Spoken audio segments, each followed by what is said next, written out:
hari ini ada sanksi, ada hukuman kepada poltreking, itu karena ada lembaga survei lain yang tidak sejalan datanya.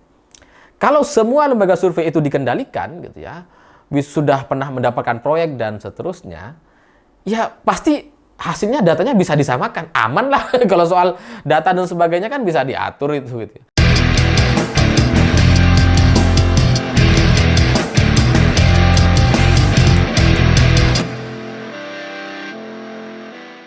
Selamat malam semuanya. Hari ini lembaga survei Poltreking akhirnya resmi mengundurkan diri dari Persepi.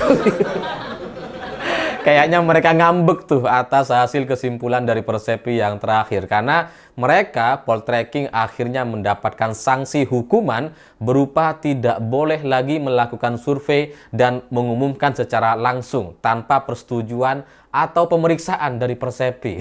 Karena data survei terakhir yang mereka lakukan itu ternyata terbukti bermasalah. Dari 2.000 responden yang diklaim itu sudah mereka dapatkan dari masyarakat Jakarta, ternyata yang bisa dibuktikan hanya sekitar 1.400-an saja. Pantas aja gitu, suara Ridwan Kamil jadi 51%. Padahal di lembaga survei yang lain kecuali Poltreking, ini suara Ridwan Kamil masih kalah dengan pasangan Pramono dan Rano Karno. Dan gara-gara masalah itu, makanya kemudian Persepi memberikan hukuman kepada Poltreking. Tapi Poltreking kayaknya nggak terima gitu ya, karena merasa harga dirinya itu dan wibawanya itu terganggu. Lalu biasanya mereka bebas survei, terus kemudian umumkan ke media, ini kok masih izin-izin apa? Akhirnya mereka keluarlah gitu ya, mungkin karena nggak mau izin, nggak mau nggak mau diperiksa lagi gitu ya, mau bebas bikin angka-angka yang fantastis untuk Ridwan Kamil mungkin gitu. Ya atau mungkin kontraknya sudah terlanjur tanda tangan gitu kan. Ini kalau masih nunggu persetujuan Persepi bisa lama, bisa nggak jalan proyek dari survei-survei politik di Jakarta gitu ya, makanya dia keluar dari Persepi. Ya kita lihat saja nanti gitu ya. Mungkin setelah ini Poltreking bisa mengumumkan bahwa Ridwan Kamil sudah 80%, misalkan. Bisa aja gitu. Lowong bebas udah nggak di Persepi gitu. Ya, tapi memang sanksi atau hukuman dari Persepi yang kemudian menyimpulkan bahwa Poltreking ini ada masalah dari datanya, ini memang berdampak kepada citra atau nama baik dari Poltreking, karena dia otomatis menjadi satu lembaga survei yang jadi nggak dipercaya lagi gitu karena datanya bermasalah. Tapi sebenarnya kalau mereka paham dengan situasi ini gitu ya, kalau mereka paham soal politik gitu ya, ini saya juga aneh gitu. Lembaga survei soal politik tapi mereka ini nggak paham soal politik. Masa gara-gara mereka dihukum terus kemudian keluar? Dengan dia keluar sebenarnya oke lah, mungkin mereka bisa melanjutkan proyek-proyek selanjutnya, tapi kan jadi tambah nggak dipercaya gitu.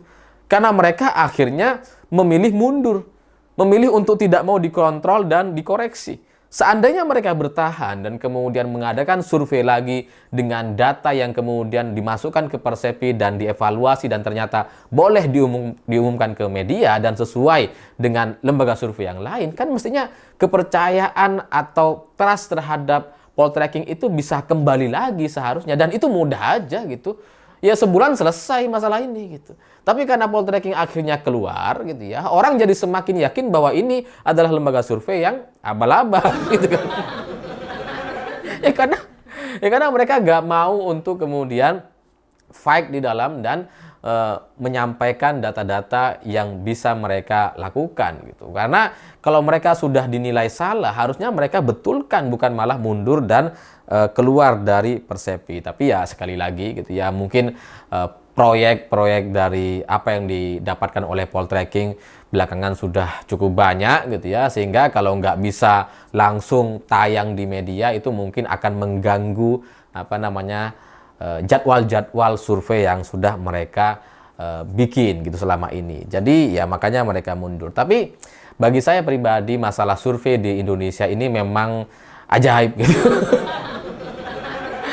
Karena lembaga survei yang ada di Indonesia ini ibaratnya seperti melawan kemustahilan dan berhasil gitu. Karena coba bayangkan, hampir semua lembaga survei itu menjadi konsultan politik.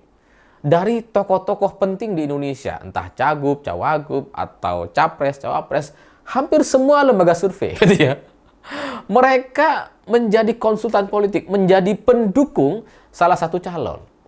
Tapi data-data yang mereka coba sampaikan ke media atau ke publik itu kemudian diharapkan bisa diterima sebagai sebuah fakta dan sebuah data yang netral. Padahal yang mana bisa, loh mereka konsultan calon tertentu.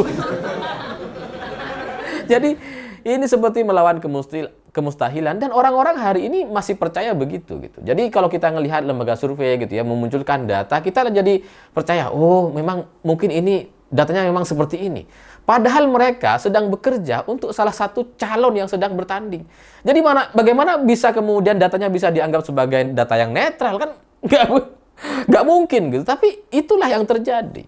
Nah, kalau masalah lembaga survei ini mau dikoreksi supaya tidak ada masalah atau tumbal-tumbal lagi. Karena cerita soal lembaga survei ini kan sudah jadi mainan sejak Pilpres 2014 lalu.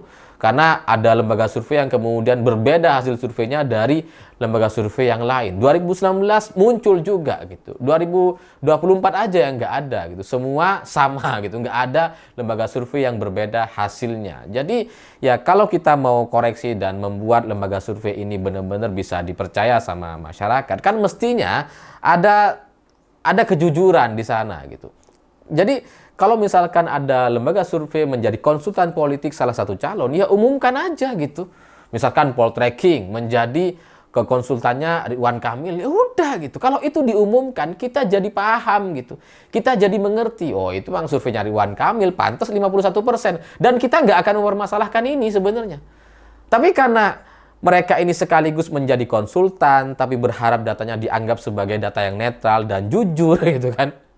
Inilah yang bertolak belakang gitu. Jadi kalau seandainya poltreking itu mengakui bahwa mereka adalah konsultan politik atau tim sukses dari Ridwan Kamil dan kemudian menghasilkan suara 51% gitu. Jangankan 51%, 90% pun kita nggak akan masalah. Biarin aja gitu. Loh survei-survei mereka gitu kan. Nggak apa-apa gitu. Tapi karena ini tidak ada kejujuran gitu ya, tidak ngaku ini terlibat dalam salah satu tidak terlibat dalam salah satu calon gitu ya, menjadi bagian dari konsultan atau tim suksesnya, nggak ada pengakuan seperti itu, akhirnya terjadilah masalah yang seperti ini. Jadi yang pertama mestinya ada kejujuran soal itu gitu. Tapi ya memang di sisi lain kalau lembaga survei ini ngaku bahwa mereka ini adalah konsultan salah satu calon, orang otomatis jadi nggak percaya. Sementara kalau lembaga survei itu mau netral, mau benar-benar untuk kepentingan publik, kepentingan masyarakat gitu ya, ya mereka sulit untuk bergerak karena biaya dari survei ini memang cukup mahal. Saya dulu pernah jadi surveyor di Surabaya gitu ya 2 kali untuk jadi jadi surveyor di lapangan gitu, dan memang biayanya cukup mahal. Kalau sekali survei itu kalau nggak salah tahun 2016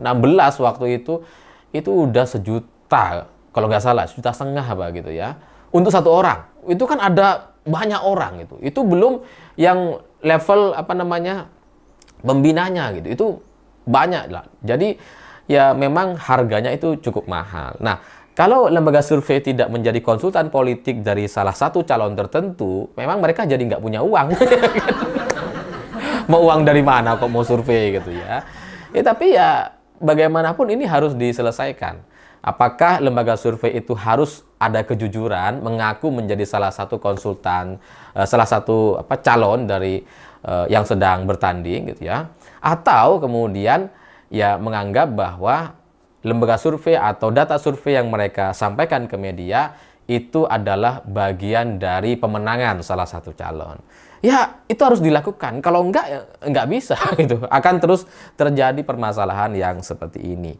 Tapi di luar soal kejujuran, soal lembaga survei ini kan di Indonesia nggak banyak sebenarnya. Saya nggak mau flashback agak jauh gitu ya. Tapi coba kita hitung deh. Berapa sih lembaga survei yang ada di negara kita gitu ya.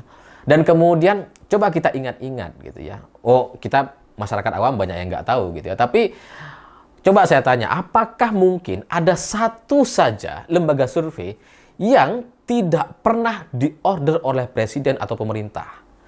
Ada nggak kira-kira? Setahu saya nggak ada gitu. Semuanya pernah gitu mendapatkan jatah masing-masing. Sehingga kepentingan-kepentingan politik pemerintah itu kemudian menjadi satu mata uang gitu. Jadi nggak heran kalau kemudian survei kepuasan terhadap pemerintah kepada presiden itu nggak pernah turun, tinggi terus. Loh mereka dapat dananya dari pemerintah juga gitu, meskipun ya nggak tahu gimana mekanisme dan sebagainya. Jadi ya masalah lembaga survei ini memang soal kejujuran dan pengakuan gitu. Dan apa yang terjadi kepada poltreking hari ini dengan dia mendapatkan hukuman atau sanksi tidak boleh lagi mengumumkan hasil survei selama mereka masih berada di Persepi, harus lewat izin atau approve dari Persepi. Itulah yang kemudian membuat saya merasa bahwa ini soal skenario yang nggak jalan aja gitu. Ya seandainya ini soal kepentingan yang lebih besar, terjadi konsolidasi, penguasa dan sebagainya menyatu dalam satu kepentingan gitu ya. Terus kemudian semua lembaga survei pernah digunakan gitu. Kalau semua bisa dikendalikan gitu ya, maka apa yang dilakukan oleh poltreking misalkan dengan memenangkan Ridwan Kamil 51%, maka survei-survei yang lain kan bisa juga melakukan hal yang sama gitu. Hari ini ada sanksi, ada hukuman kepada poltreking itu karena ada lembaga survei lain yang tidak sejalan datanya. Kalau semua lembaga survei itu dikendalikan gitu ya, sudah pernah mendapatkan proyek dan seterusnya, ya pasti hasilnya datanya bisa disamakan, aman lah. Kalau soal data dan sebagainya kan bisa diatur itu gitu. Poltreking sudah membuktikan itu, bisa diatur, aturable. Ridwan Kamil bisa 51% itu kan berkat aturan-aturan yang mereka lakukan di lapangan gitu. Jadi ya bagi saya poltreking hanya apes aja gitu. Apes karena dia mungkin nggak update di grup WA atau mereka nggak mendapatkan kabar terbaru terkait skenario terakhir atau perkembangan terakhir di Jakarta gitu. Karena ya mereka jadi berbeda sendiri akhirnya gitu. Seandainya mereka mau ngikut seperti yang lain atau yang lain ngikut seperti poltreking, ya nggak ada cerita ini.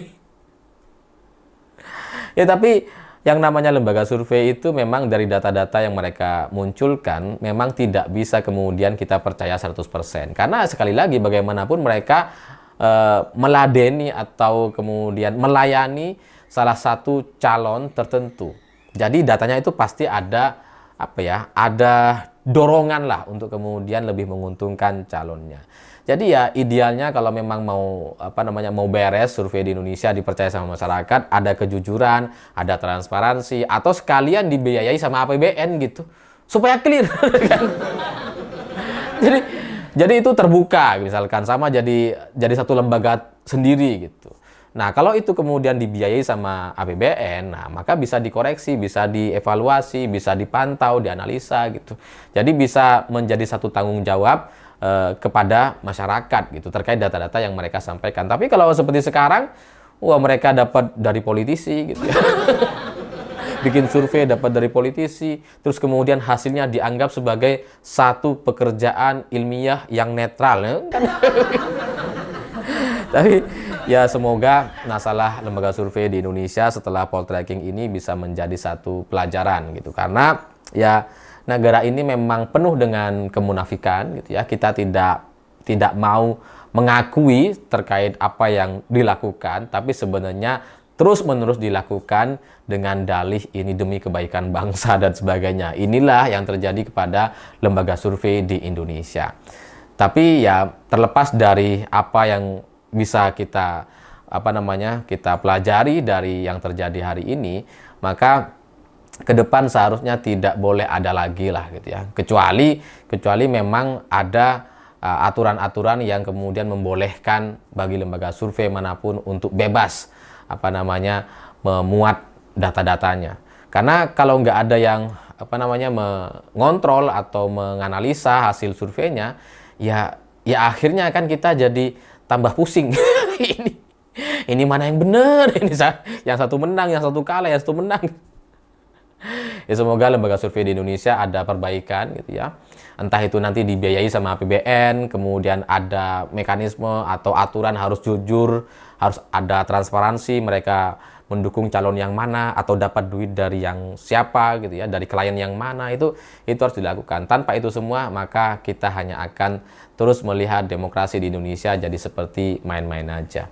Saya pikir itu. Terima kasih sudah menonton. Begitulah kura-kura.